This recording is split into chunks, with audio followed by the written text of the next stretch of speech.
Hello student, आज हम solve करने वाले हैं अनसॉल्व्ड सेट संख्या 1 जो कि हमारा होने वाला है यहाँ पर फिजिक्स यानी भौतिक विज्ञान का क्वेश्चन।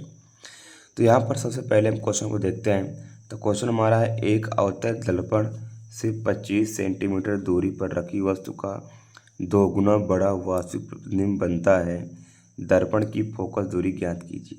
तो क्वेश्चन क्या कह रहा है, एक अवतल दर्पण से 25 सेंटीमीटर दूरी पर रखी वस्तु, तो यानी वस्तु की दूरी कितनी दे रखी है यहाँ पर 25 सेंटीमीटर, यानी u बराबर कितना है 25 सेंटीमीटर।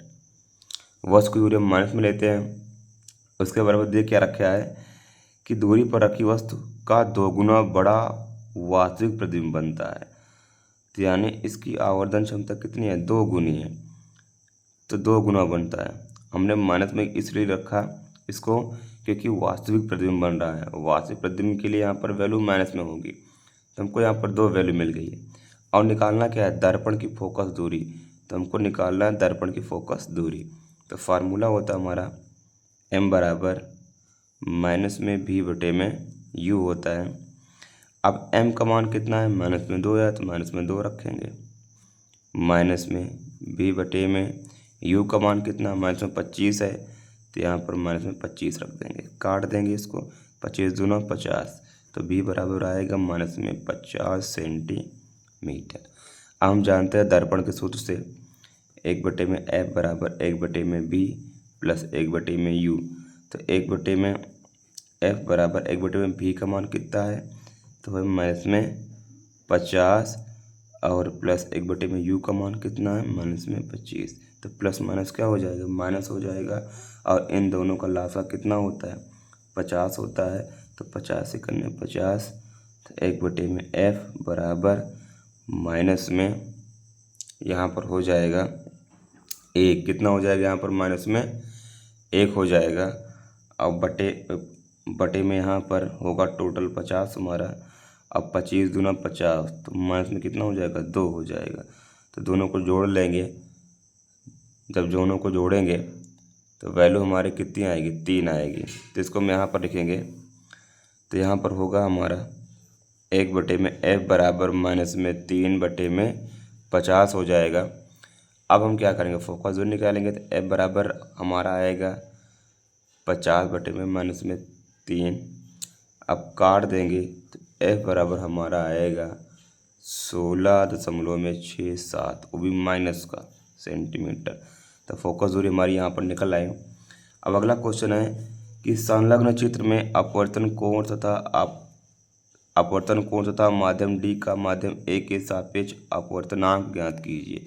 तो हमको यहाँ पर चित्र कोई दिया है, अब उसके अकॉर्डिंग हमको क्या निकालना है, इसका अपवर्तनांक निकालना है।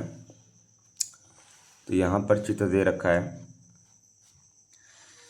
अब देखते हैं इस चित्र के हिसाब से।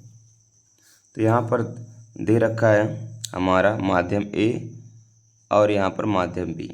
तो माध्यम A से माध्यम B का क्या निकालना है, अपवर्तनांक निकालना है हमको, माध्यम A से माध्यम B का। तो यहाँ पर फार्मूला हमारा लगेगा स्नेल का। तो स्नेल का फार्मूला क्या है, साइन I बटे में साइन R बराबर n जहाँ पर हमारा क्या है, नियतांक है। क्या है, n हमारा नियतांक है। अब साइन I का मान यहाँ पर क्या दे रखा है, 45। क्या दे रखा है, 45। तो यहाँ पर हम रखेंगे साइन 45 डिग्री। और R का मान क्या दे रखा है यहाँ पर, साइन 30 बराबर n यहाँ पर। और हम जानते हैं साइन 45 का मान कितना होता है, 1 बटे में √2। साइन 30 का मान 1 बटे में 2 बराबर n। ये अब 2 ऊपर जाएगा तो हो क्या जाएगा यहाँ पर 2 और बटे में √2 बराबर n। अब √2 का क्या करेंगे, हम परिमेयीकरण करेंगे, तो हो जाएगा 2 √2 इंटू में √2 इंटू में √2 बराबर n। अब यहाँ पर ये इसमें मल्टीप्लाई हो जाएगा, इसमें मल्टीप्लाई जो है कितना आएगा, 2√2 आएगा। और यहाँ से जब मल्टीप्लाई होगा तो यहाँ पर क्या हट जाएगा, रूट हट जाएगा। जब रूट हट जाएगा तो यहाँ पर कितना बचेगा, 2 बचेगा, बराबर n। अब क्या करेंगे, 2 से 2 काट देंगे तो n बराबर हमारा कितना आ जाएगा, n बराबर आ जाएगा हमारा √2। ये हमारी वैल्यू आ जाएगी। अब तीसरा वाला क्वेश्चन हमारा है, एक निकट दृष्टि दोष वाला व्यक्ति 20 सेंटीमीटर दूरी पर स्थित पुस्तक को अस्पष्टता पढ़ सकता है। पुस्तक को 25 सेंटीमीटर दूरी पर रख कर पढ़ने के लिए कैसा और कितनी फोकस दूरी का लेंस अपने चश्मे में प्रयुक्त करना पड़ेगा। तो यहाँ पर हमको वैल्यू किसकी दी गई है, क्योंकि निकालना हमको फोकस दूरी और इसका नेचर। तो यहाँ पर वैल्यू किसकी दी गई, पहले इसको देखेंगे। तो यहाँ पर वैल्यू दी गई, एक निकट दृष्टि दोष वाला व्यक्ति 20 सेंटीमीटर दूरी पर स्थित पुस्तक को अस्पष्टता पढ़ सकता है। तो पुस्तक कहाँ पर स्थित है, 20 सेंटीमीटर दूरी पर, यानी इसका प्रतिबिंब जो बन रहा है वो कितनी दूरी बन रहा है, 20 सेंटीमीटर की दूरी पर। तो यहाँ पर हम b बराबर कितना रखेंगे, 20 सेंटीमीटर, क्योंकि इसका निकट बिंदु है जहाँ पर इसका प्रतिबिंब बन रहा है। तो कितने बन रहा है, 20 सेंटीमीटर पर बन रहा है। और प्रतिबिंब यहाँ पर v की वैल्यू कितनी होगी, -20 सेंटीमीटर। और उसके बाद कह रहा है पढ़ सकता है पुस्तक को 25 सेंटीमीटर दूरी पर रखकर पढ़ने के लिए। तो यानी अब पुस्तक यानी वस्तु है, उसको हम कितनी दूरी पर रख रहे हैं, 25 सेंटीमीटर। तो u बराबर माइनस में कितना हो जाएगा, 25 सेंटीमीटर। 25 सेंटीमीटर पर रख रहे हैं, रखकर पढ़ने के लिए कैसा और कितनी फोकस दूरी का लेंस प्रयोग करना होगा। तो हमको निकालना क्या है, इसकी फोकस दूरी निकालनी है। क्या निकालना है हमको, इसकी फोकस दूरी। अब देखो, अब फार्मूला क्या होता है हमारा, 1/f बराबर 1/b माइनस में 1/u होता है लेंस का फार्मूला। तो 1/f बराबर हमारा हो जाएगा 1/b क्या है, -20 माइनस 1/में क्या है, 25। ये अब क्या करेंगे, अब सॉल्व करेंगे इसको, तो माइनस माइनस क्या हो जाएगा, कट जाएगा, प्लस हो जाएगा ये। तब दोनों का लासा निकालेंगे, इन दोनों का लासा कितना होगा, इन दोनों का लासा होगा 100। तो 100 को भाग करेंगे 20 पे, तो 20 पंचे 100, यानी माइनस का 5 और प्लस में 25 चौका 100, यानी प्लस का 4, और यहाँ पर आ जाएगा हमारा 100। अब 1/f बराबर आएगा -1/100, कितना आएगा, 1/100 आएगा। अब 1/100 आएगा तो फोकस दूरी हमारी कितनी निकल के आएगी, -100 सेंटीमीटर। ये निकल के आएगी फोकस दूरी हमारी 100 सेंटीमीटर। अब अगला क्वेश्चन है, +20 डायोप्टर क्षमता के लेंस की फोकस दूरी ज्ञात कीजिए। +20 डायोप्टर क्षमता के लेंस की फोकस दूरी ज्ञात कीजिए।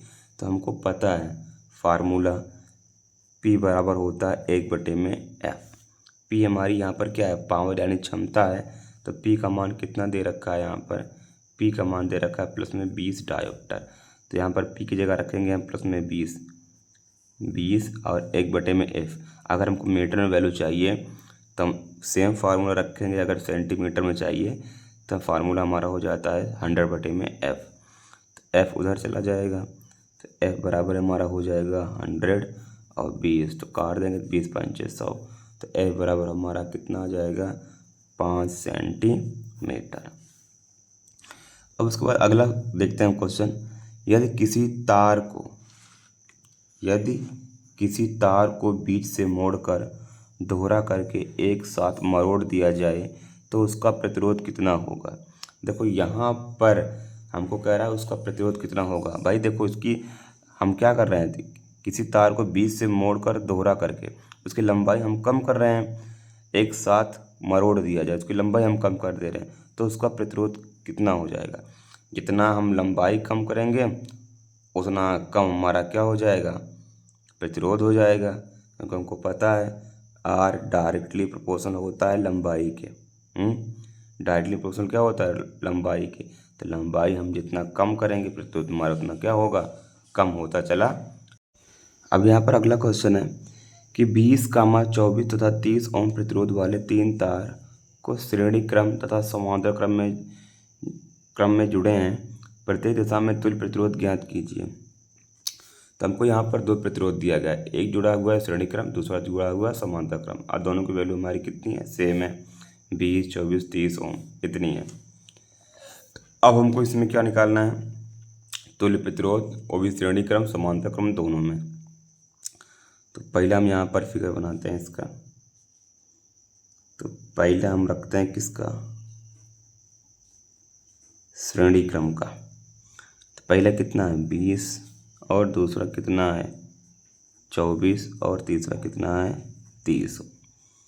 तो श्रेणी क्रम के लिए फार्मूला हमारा होता है R बराबर R1 प्लस R2 और प्लस R3। तो R बराबर यहाँ पर क्या हो जाएगा 20, 24 और 30। तो 30 20 50, 50 20 70 और 4 74, यानी R बराबर कितना आ जाएगा 74 ओम आ जाएगा हमारा। और उसके बाद दूसरा कह रहा है कि इसको समांतर क्रम में जोड़ना, जोड़कर निकालना है इसका प्रतिरोध। तो समांतर क्रम में जोड़ दे रहे हैं।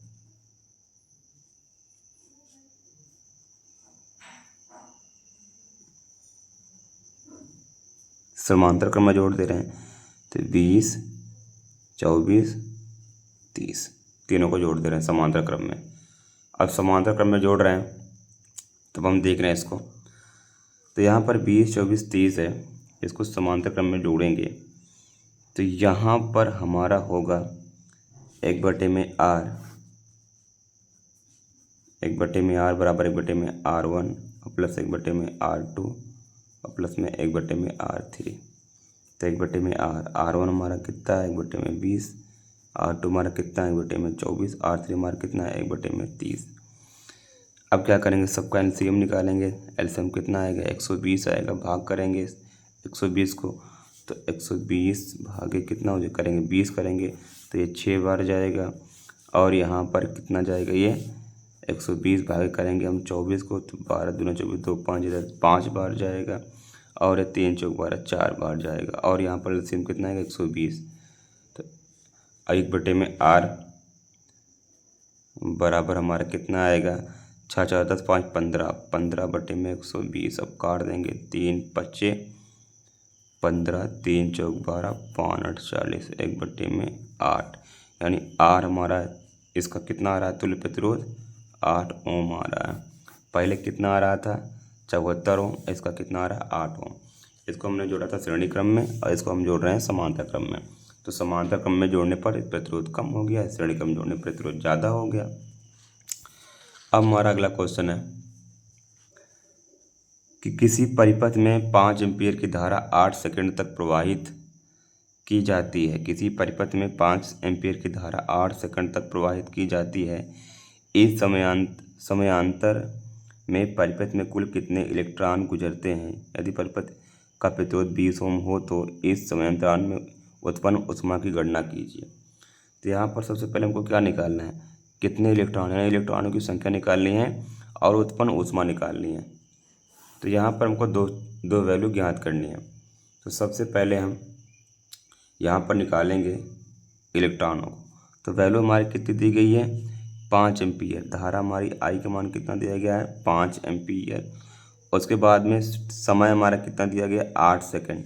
तो हम जानते हैं फार्मूले से Q बराबर IT। Q बराबर क्या होता है IT। Q हमारा आवेश है, I हमारी क्या है धारा है, T हमारा समय है। तो Q बराबर I का मान कितना है 5 और समय का मान कितना है 8, 8 5 40। तो यानी Q कितना आ गया हमारा 40 कूलाम आवेश आ गया। अब हम जानते हैं इसके एक और फार्मूले से Q बराबर होता है NE। क्या होता है Q बराबर होता है NE। तो हमको क्या निकालना है N का मान निकालना है।